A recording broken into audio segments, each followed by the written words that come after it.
सोनपूर नावाच्या गावात दोन कुटुंबे राहत होती. त्यांच्या घराची रचना अगदी एकमेकांच्या शेजारी होती. एका घरात सुमन आणि तिचा नवरा सुरेश राहत होते, तर शेजारच्या घरात लता आणि तिचा नवरा गणेश राहत होते. वरवर पाहता दोन्ही कुटुंबांमध्ये खूप प्रेम आणि आपुलकी दिसत होती. ते एकमेकांशी हसत खेळत बोलत असत, पण त्यांच्या मनामध्ये मात्र एकमेकांविषयी मत्सर आणि स्पर्धेची भावना दडलेली होती, जी वेळोवेळी त्यांच्या वागण्यातून दिसून येत असे. अहो, ऐका ना, आपली शेजारीन सुमनचा नवरा सध्या काहीतरी चांगलं काम करत असावं असं वाटतंय. काल संध्याकाळी मी अंगणात सुमनशी बोलत होते, तेव्हा सुरेश भाऊ एकदम भरपूर सामान घेऊन आले. पण तुम्ही कधीच असं सगळं सामान एकदम आणलं नाही. जेव्हा त्यांनी सुमन समोर ती भरलेली पिशवी ठेवली, तेव्हा मला खूप वाईट वाटलं. अहो, ऐका ना, मला पण बरं वाटेल ना जर तुम्ही सगळ्यांसमोर काहीतरी करून माझी इज्जत वाढवली तर. अगं भाग्यवान, तू असं का बोलतेस? आपण दोघं उपाशी राहतोय का? मी सगळं आवश्यक सामान आणतोच ना. फक्त सुरेशने तुझ्या समोर एकदाच भरपूर सामान आणलं म्हणून मी वाईट ठरलो का? आणि खरं सांगायचं तर सुरेश काही फार मोठा कमवणारा नाही. तो दुसऱ्याच्या दुकानात काम करतो. मला वाटतं सुमनच तुझ्या समोर जास्त बडाया मारते. अगं सुमन, तुला नाही वाटत का की आपले शेजारी गणेश आणि लता आपल्यावर खूप जळतात? काल मी लताच्या समोर तुला सामान दिलं तेव्हा तिच्या चेहऱ्यावरील भाव पाहण्यासारखे होते. खरं सांगतो, ते आठवलं की अजूनही मला हसू येतं. हो, तुम्ही अगदी बरोबर बोलताय. ते दोघं आपल्यावर खूप जळतात. आणि तुमच्या कामाबद्दल बोलायचं झालं तर तुम्ही जरी दुसऱ्याच्या दुकानात काम करत असलात तरी पण मी लता समोर मुद्दामच तुमच्याबद्दल वाढवून चढवून बोलते, जसे की तुमचा स्वतःचा व्यवसाय आहे असं सांगते. माझ्या त्या बोलण्यामुळे तिच्या मनात अजूनच जळजळ होते. हो हो भाग्यवान, तू अगदी बरोबर करतेस. आपल्याला कोणत्याही परिस्थितीत त्यांच्यापेक्षा वरच राहायचं आहे. त्यासाठी थोडी चतुराई दाखवावी लागली तरी चालेल. अहो, तुम्ही अजिबात काळजी करू नका, सगळं मी सांभाळते. आता तुम्ही कामाला निघा, नाहीतर मालक तुमच्यावर रागावतील. आणि मी सुद्धा थोड्या वेळाने लताच्या घरी जाईन. गप्पा मारताना तिला अजून थोडं जळवते. सुमन असं म्हणताच सुरेश कामासाठी निघून गेला. थोड्याच वेळात वाटेत त्याला गणेश भेटला. अरे सुरेश भाऊ, कुठे चाललात? ऐकलंय आजकाल तुम्ही स्वतःचा व्यवसाय सुरू केलाय. जरा आम्हालाही सांगा ना, इतका पैसा कुठून येतोय? आमचं हे मन आहे की आम्ही काहीतरी स्वतःचं काम सुरू करावं. काही गुपित असेल तर आपल्या भावाला पण सांगा. अरे गणेश, तसं काही खास नाही. फक्त मेहनत आणि चिकाटीने काम करत राहा. एक दिवस तूही स्वतःचा व्यवसाय सुरू करशील. आणि सगळ्या गोष्टी सगळ्यांना सांगितल्या जात नाहीत, पण तू माझा शेजारी आहेस म्हणून थोडंसं सांगितलं. गणेश मनातच विचार करू लागला. याची बायको तर आधीच खूप बडाया मारते. आता हा सुद्धा माझ्यासमोर मोठमोठ्या गोष्टी करतोय. दिसतंय की याला बडाया मारायचा खूपच सराव आहे. जरा तरी लाज वाटत नाही. मी स्वतः पाहिलंय, हा तर दुसऱ्यांच्या दुकानात काम करतो. खरं सांगायचं तर बडाया मारणं ही यांची सवयच झाली आहे. अरे गणेश भाऊ, काय झालं? एवढा विचारात का पडलात? चला, मी आता माझ्या कामासाठी निघतो. नंतर निवांत भेटू आणि छान गप्पा मारू. तुम्हालाही कदाचित कामावर जायचं असेल. बरं, निघतो मी. मग सुरेश तिथून निघून गेला. गणेश स्वतःशीच म्हणाला, काय माहीत त्या दोघांना एवढ्या बडाया मारून काय मिळतं? हे लोक जितक्या बडाया मारतात त्यातलं थोडंसं जरी खरं असतं तर किती मोठा दिखावा केला असता, कोण जाणे. असो, आता मीही कामासाठी निघतो, नाहीतर मालक नोकरीतून काढून टाकेल. दुसऱ्या बाजूला सुरेश मनातच म्हणत होता, आज मी गणेश समोर काय काय बडाया मारल्या. जर त्याने या सगळ्या गोष्टी लताला सांगितल्या तर ती जळून आणखीन चिडेल. आणि काल तर मी मुद्दाम पिशवीत वरवरचं सामान असं रचलं होतं की बघणाऱ्याला वाटावं की मी पूर्ण पिशवी सामान भरून आणलंय. तो स्वतःच हसला. काही वेळानंतर सुमन लताला जळवण्याच्या उद्देशाने तिच्या घरी गेली. तिला वाटलं थोड्या खोट्या आणि वाढवून सांगितलेल्या गोष्टी बोलून तिच्या मनात मत्सर निर्माण करता येईल. अगं लता, आज तू बाहेरच आली नाहीस. मला वाटलं होतं की तुझा नवरा कामावर गेला असेल आणि तू अंगणात येऊन बसशील. आपण दोघी निवांत गप्पा मारू, पण तू बाहेर आली नाहीस म्हणून मीच तुला भेटायला आले. अगं सुमन ताई, तुला काय सांगू, आताच मी आणि माझा नवरा एका नवीन व्यवसायाबद्दल काही महत्त्वाच्या गोष्टी बोलत होतो. तेही थोड्याच वेळापूर्वी बाहेर गेले. आम्ही दोघं मिळून एखादं मोठं काम सुरू करण्याचा विचार करत आहोत. त्याच्याबद्दलच गंभीर चर्चा चालू होती. लताच्या अशा बोलण्याने सुमनच्या मनात रागाचा ज्वालामुखीच फुटला. कारण तिला अजिबात नको होतं की लता कोणत्याही बाबतीत तिच्यापेक्षा पुढे जावी किंवा जास्त प्रगती करावी. अगं सुमन ताई, उभी का आहेस? बस ना. खरं सांगायचं तर आमचं आधीपासूनच एक जुनं दुकान आहे आणि आता आम्ही अजून एक नवीन दुकान सुरू करणार आहोत. म्हणूनच ते आज थोडं लवकर घराबाहेर गेले. आणि हो, आमच्या दुकानात काही लोकांची गरज आहे. तुझ्या ओळखीमध्ये एखादा मेहनती आणि विश्वासू मुलगा असेल ज्याला काम करायचं असेल तर मला नक्की सांग. सुमन मनातच विचार करू लागली. ही जशी बोलते त्यातलं किती खरं आहे आणि किती वाढवून सांगितलंय काहीच कळत नाही. आज सकाळीच तर यांनी सांगितलं होतं की लताचा नवरा दुसऱ्याच्या दुकानात काम करतो, तरी सुद्धा तिचा अहंकार अजिबात कमी झालेला नाही. तिला कोणत्याही परिस्थितीत स्वतःला इतरांपेक्षा श्रेष्ठ दाखवायची सवय आहे. अगं लता, तुला नाही वाटत का आज हवामान अचानक खराब होतंय? असं वाटतंय की आता जोरदार पाऊस पडेल. खरं सांगायचं तर या हवामानाचा काही भरोसा नसतो. कधी काय होईल काही सांगता येत नाही. सुमनने मुद्दाम टोमणा मारत हे शब्द उच्चारले. लताला लगेच समजलं की हवामानाचा बहाणा करून सुमन तिलाच टोमणा मारते आहे. ही गोष्ट तिच्या मनाला लागली आणि तिला खूप राग आला. तरी स्वतःला सावरत लता थोड्या कठोर आवाजात म्हणाली, अगं सुमन, तुला नक्की काय म्हणायचं आहे? माझ्याच घरी येऊन मला टोमणे मारतेस आणि तुला काय वाटतं, मला माहीत नाही का की तुझा नवरा दुसऱ्याच्या दुकानात काम करतो? तरी सुद्धा तू असं दिखावा करतेस जणू तो एखादा मोठा अधिकारी आहे. मी इतकीही मूर्ख नाही की तू हवामानाचा बहाणा करून मला टोमणे मारशील आणि मला समजणारही नाही. मला सगळं कळतं, फक्त प्रत्येक गोष्टीला उत्तर देणं गरजेचं नाही असं मला वाटत होतं. लता, जरा जिभेवर ताबा ठेवून बोल. मी तुझ्या घरी बसले आहे म्हणून काहीही बोलशील का? असं नाही. माझ्या नवऱ्याच्या कामाबद्दल विचार करून तुला जळतंय का म्हणून तू अशा खोट्या गोष्टी पसरवते आहेस.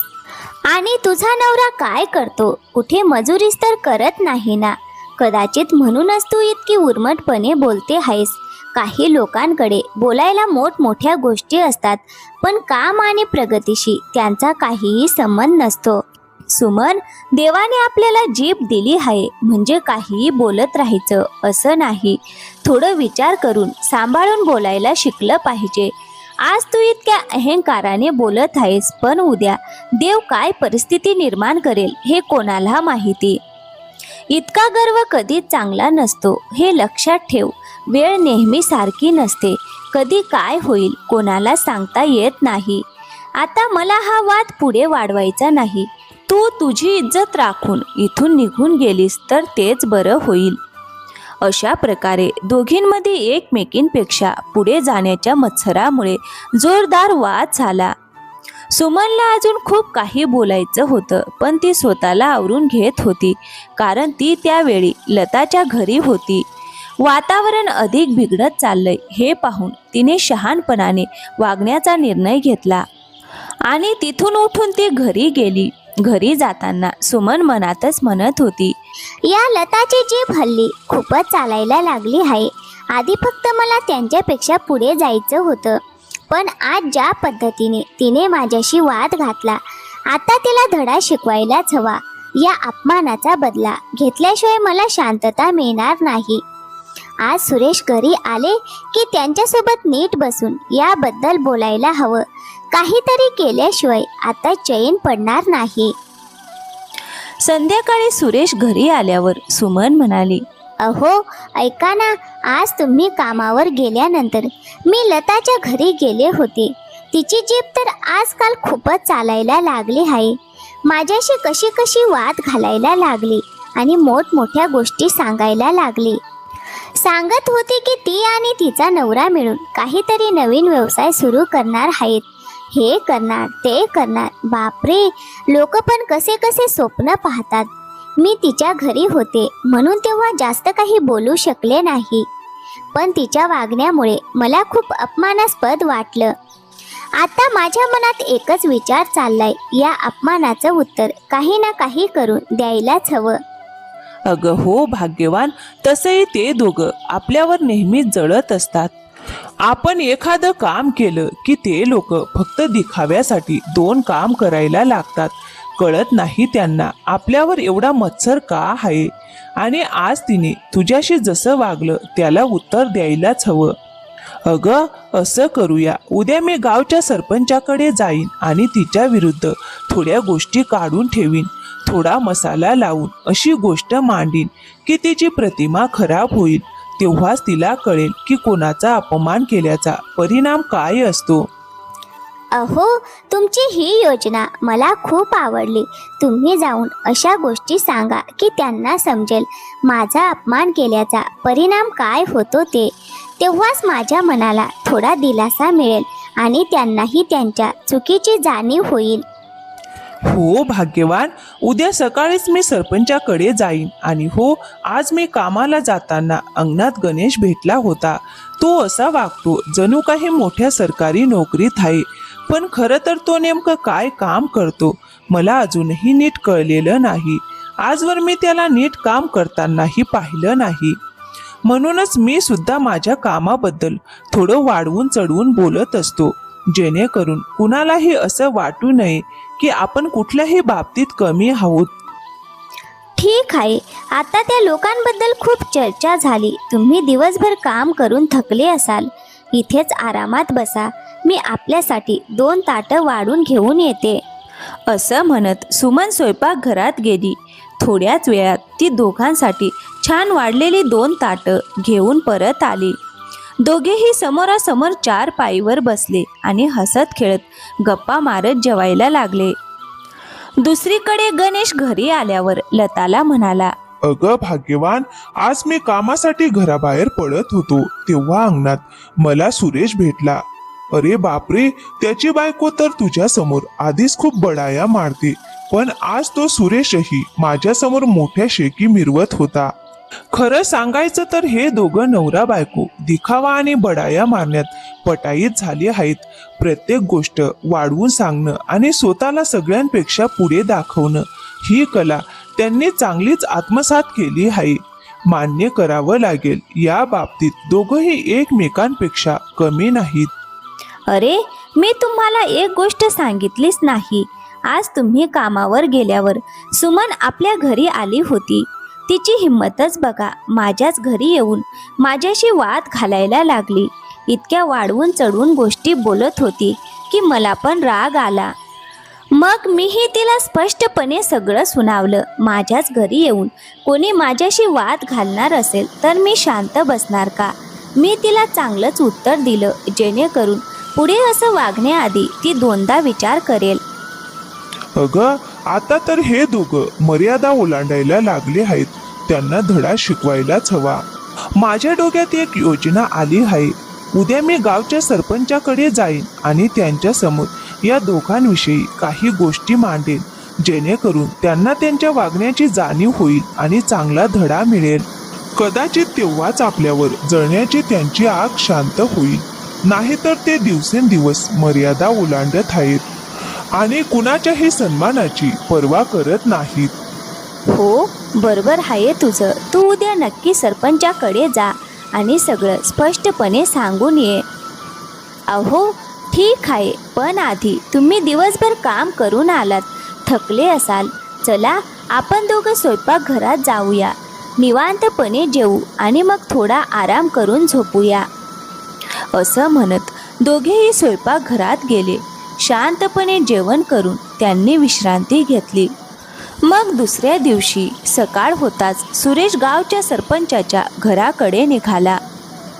थोड्याच वेळात सुरेश गावच्या सरपंचाच्या घरी पोहोचला. सरपंच त्याला पाहून म्हणाले, अरे सुरेश, किती दिवसांनी आलास रे. आधी तू नेहमी यायचास, पण लग्न झाल्यापासून इथे येणंच कमी केलंस. सांग मुला, कसा आहेस आणि आज अचानक आमच्या घरी कशासाठी आलास? सरपंच काका, लग्नानंतर जबाबदाऱ्या खूप वाढतात ना, त्यामुळे कामातच वेळ जातो आणि इकडे येण्याची फुरसत मिळत नाही. पण आज मी एका महत्त्वाच्या कामासाठी तुमच्याकडे मदत मागायला आलो आहे. आमच्या समस्येचं समाधान फक्त तुम्हीच करू शकता. अरे मुला, काय समस्या आहे? मोकळेपणाने सांग. तुला माझ्याकडून कशी मदत हवी आहे? मी पूर्ण प्रयत्न करीन की तुझी अडचण सोडवता येईल. सरपंच काका, आमचे शेजारी गणेश आणि त्याची बायको लता हे दोघं आम्हाला खूप त्रास देत आहेत. मी कामावर गेलो की लता माझ्या बायको सुमनशी उगाच वाद घालते आणि गणेशही प्रत्येक गोष्टीत माझ्याशी भांडण काढायचा प्रयत्न करतो. खरं सांगायचं तर ते दोघं आमच्यावर खूप मत्सर करतात. म्हणूनच सतत काही ना काही कारण काढून भांडण उकरून काढतात.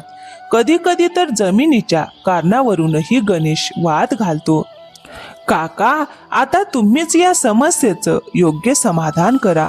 जर ते त्यांच्या वागण्यात सुधारणा करत नसतील तर संपूर्ण गावासमोर त्यांना समज द्या किंवा योग्य शिक्षा करा, जेणेकरून पुढे ते असं वागणार नाहीत. असं आहे का?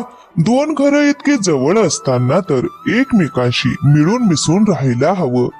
आपापसात भांडण करण्याची काय गरज आहे? शेजाऱ्यांशी नेहमी प्रेमाने आणि समजुतीने राहणंच योग्य असतं. अशा प्रकारच्या तक्रारी गावकऱ्यांकडून फार क्वचितच येतात. पण तरीही मी हा विषय गांभीर्याने पाहीन आणि यावर काहीतरी तोडगा काढण्याचा प्रयत्न करीन.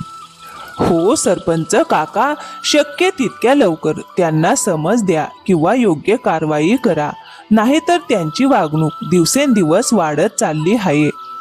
मी जसं कामावर निघतो तशी गणेशची बायको लता माझ्या बायको सुमनशी उगाच भांडायला लागते. यामुळे मला 2 दिवस कामावरही जाता आलं नाही. पण शेवटी पोटासाठी काम तर करावंच लागतं ना. म्हणून काका, तुम्हाला विनंती आहे की या समस्येचं लवकरात लवकर कायमस्वरूपी समाधान काढा. ठीक आहे सुरेश मुला, मी या प्रकरणात नक्की काहीतरी करेन. तू आता घरी जा आणि काळजी करू नकोस. मी स्वतः या गोष्टीचा सखोल तपास करेन आणि योग्य तो निर्णय घेईन, जेणेकरून पुढे अशी अडचण पुन्हा निर्माण होणार नाही. सुरेशने थोडं वाढवून चढवून तक्रार केली आणि मग तो आपल्या घरी परतला. सरपंच मनात विचार करू लागले, अशी तक्रार माझ्याकडे पहिल्यांदाच आली आहे आणि सुरेश तर माझ्या मुलासारखाच आहे. त्यामुळे या समस्येचं योग्य समाधान करणं गरजेचं आहे. काही वेळ सरपंच या विचारातच गुंतले होते. तेवढ्या तिथे गणेश आला. नमस्कार सरपंच काका, मला तुमच्याशी एक महत्त्वाची गोष्ट बोलायची आहे. खरं तर मला तुमच्या मदतीची खूप गरज आहे.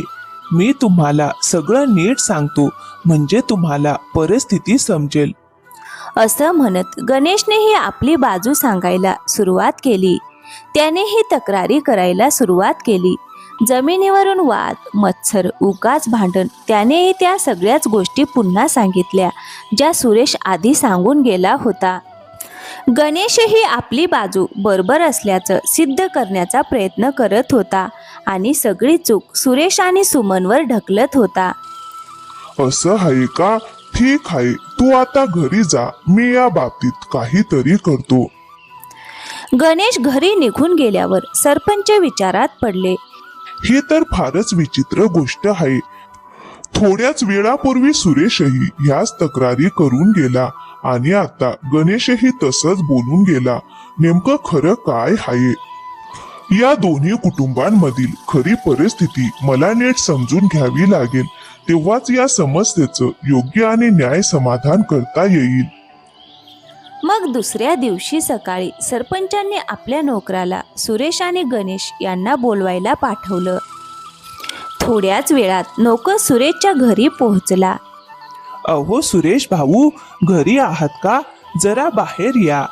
आवाज ऐकताच सुरेश लगेच बाहेर आला. सुरेश भाऊ, सरपंचांनी तुम्हाला आणि तुमच्या बायकोला तात्काळ त्यांच्या घरी बोलावलं आहे. तुमचे शेजारी गणेश आणि त्यांची बायको लतालाही बोलावलं आहे.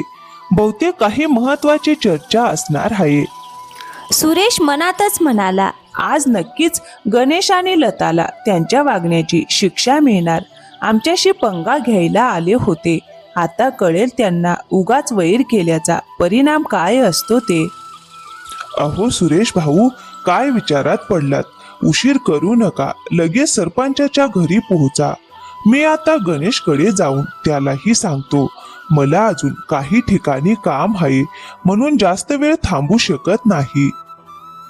ठीक आहे, तुम्ही काळजी करू नका, आम्ही लगेच सरपंचाच्या घरी पोहोचतो. अशा प्रकारे नोकराने आधी सुरेशला सांगितलं आणि मग गणेशच्या घरी जाऊन त्यालाही बोलावणं दिलं. आपलं काम पूर्ण करून तो तिथून निघून गेला. थोड्याच वेळात सुरेश आपल्या बायको सुमन सोबत सरपंचाच्या घरी पोहोचला. दुसऱ्या बाजूला गणेशही आपल्या बायको लतासोबत तिथे आला होता. चहूबाजूंनी शांतता आणि गंभीर वातावरण पसरलं होतं. जणू काही महत्वाचा निर्णय होणार होता. सरपंच काका, आज इतक्या सकाळी आम्हाला बोलावण्याचं कारण काय? काल मी तुम्हाला जी समस्या सांगितली होती तिचं समाधान आज काढणार आहात का? सरपंच काका, तुम्ही आम्हाला आज यासाठी बोलावलं आहे का की काल मी सांगितलेल्या अडचणींचं समाधान करता येईल? खरं सांगायचं तर तुम्ही आमच्या समस्येला इतकं गांभीर्याने घेतलं याचा मला खूप आनंद झाला. सुरेश आणि गणेश, आधी तुम्ही दोघं शांत व्हा. काल जेव्हा सुरेश माझ्याकडे तक्रार घेऊन आला तेव्हा मला वाटलं की प्रकरण खूप गंभीर आहे, पण थोड्याच वेळात गणेशही तशाच तक्रारी घेऊन आला. तेव्हा मला समजलं की खरी समस्या काहीतरी वेगळीच आहे. मी नीट चौकशी केली असता असं लक्षात आलं की तुमच्या दोन्ही कुटुंबांमध्ये असलेला मत्सर आणि स्पर्धेची भावना हीच या सगळ्या भांडणाची मुळं आहेत.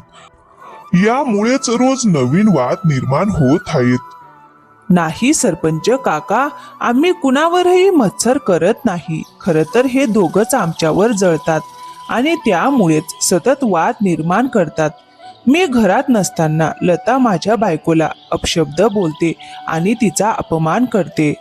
तुम्हाला विनंती आहे की या प्रकरणाचा न्याय निवाडा करा. अरे सुरेश, किमान सरपंचासमोर तरी संयम ठेव. प्रत्येक ठिकाणी भांडण करणं योग्य नाही. नेमकी तुझी अडचण काय आहे जी तू प्रत्येक वेळी आमच्यावर आरोप करतोस? आधी स्वतःच्या आयुष्याकडे लक्ष दे आणि शांतपणे राहा. तुझी बायकोच उगाच आमच्या घरी येऊन वाद घालते. माझ्या बायकोने कधी तुमच्या घरी जाऊन भांडण केलं नाही. म्हणून विचार न करता आरोप करू नकोस. आधी सत्य आणि असत्य यातला फरक ओळख. अरे बस करा सुरेश आणि गणेश, तुम्हाला जरा सुद्धा लाज वाटत नाही का? माझ्या समोरच वाद घालायला लागलात. ऐका, मी तुम्हाला एक गोष्ट सांगतो. हा मत्सर खूप वाईट असतो. तुम्ही दोघं शेजारी आहात, त्यामुळे मिळून मिसळून राहणं गरजेचं आहे. विचार करा, उद्या तुमच्यापैकी कुणावर एखादी अडचण आली तर सर्वप्रथम मदतीला शेजारीच धावून येतात. दूरचे लोक मदतीला येत नाहीत. म्हणून हे भांडण, वाद आणि मत्सर सोडून द्या. शांतता आणि समजूतदारपणे पुढे चाला आणि एकमेकांविषयी वाढून चढून बोलणंही टाळा. जे खरं आहे तेच बोला. त्यामुळे तुमचं जीवन अधिक सुखी होईल. सरपंचाच्या या शहाणपणाच्या शब्दांनी दोन्ही कुटुंबाच्या डोळ्यात अंजन घातलं. सुरेश आणि सुमन यांना आपली चूक समजली. तसंच गणेश आणि लतालाही आपल्या वागण्याची खंत वाटली. सर्वांनी एकमेकांची मनापासून माफी मागितली आणि जुने राग मत्सर विसरून गेले आणि त्या दिवसापासून दोन्ही कुटुंब एकत्र प्रेमाने आणि शांततेत राहू लागली. तर मित्रांनो, या कथेतून आपल्याला एकच शिकवण मिळते, मत्सराने दिखावा माणसाला कधीच पुढे नेत नाही, उलट नात्यांमध्ये दुरावा निर्माण करतो. शेजाऱ्यांशी नेहमी प्रेम, समजूतदारपणा आणि प्रामाणिकपणे वागलं तर जीवन सुखी होतं. खोट्या बडाया मारण्यापेक्षा सत्य आणि साधेपणा अधिक मौल्यवान असतो. एकता आणि शांतता यामुळे समाज आणि कुटुंब मजबूत बनतं. तर मित्रांनो, कशी वाटली आजची कथा? आवडली असेल तर व्हिडिओला एक लाईक करा, शेअर करा आणि हो, चॅनलवर नवीन असाल तर प्लीज चॅनलला सबस्क्राईब करायला विसरू नका. थँक्यू, धन्यवाद.